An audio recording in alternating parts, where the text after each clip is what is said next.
మనం చెప్పేదాన్ని బట్టి పిల్లలు కూడా అన్నిటికీ అడ్జస్ట్ అవుతారు. ఎందుకో ఈ వీడియో చివరి వరకు చూడండి.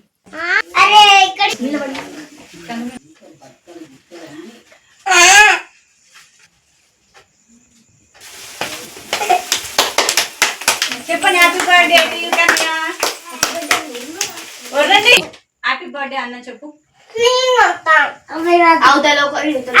చూడు కన్నయ్య నేను తమ్ముళ్ళ పెట్టినా.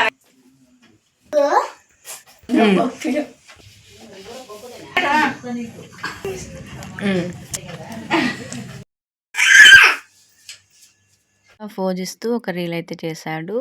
ఇంకా ఆ రోజు మార్నింగ్ నేను ఇంట్లో చేసుకున్న పూజ. ప్రతి బర్త్డేకి కూడా వాడి షాప్కి తీసుకెళ్ళి వాడికి నచ్చిన డ్రెస్ కొనిచ్చేవాళ్ళం అనమాట. అయితే ఈసారి బర్త్డేకి FA3లో ఏదో ఎగ్జామ్స్ ఉన్నాయి. అందుకని చెప్పేసి వాడికి షాప్కి తీసుకెళ్ళి డ్రెస్ తీసుకురాలేదు. బట్ డ్రెస్ అయితే తీసుకొచ్చాం, తెలియకుండా దాచామన్నమాట. అయితే కన్నీ ఈసారి డ్రెస్ లేదు నాన్న, ప్రతి బర్త్డేకి డ్రెస్ తేవాలా, లేకపోతే ఏమవుతుంది అని అన్నానమాట సరదాగా. అంటే అప్పుడే పాపం వాడు పోనీలే మమ్మీ లేకపోతే కూడా ఏం కాదు అని చెప్పేసి చాలా సింపుల్గా చెప్పేసిండు. లైక్ చేయండి.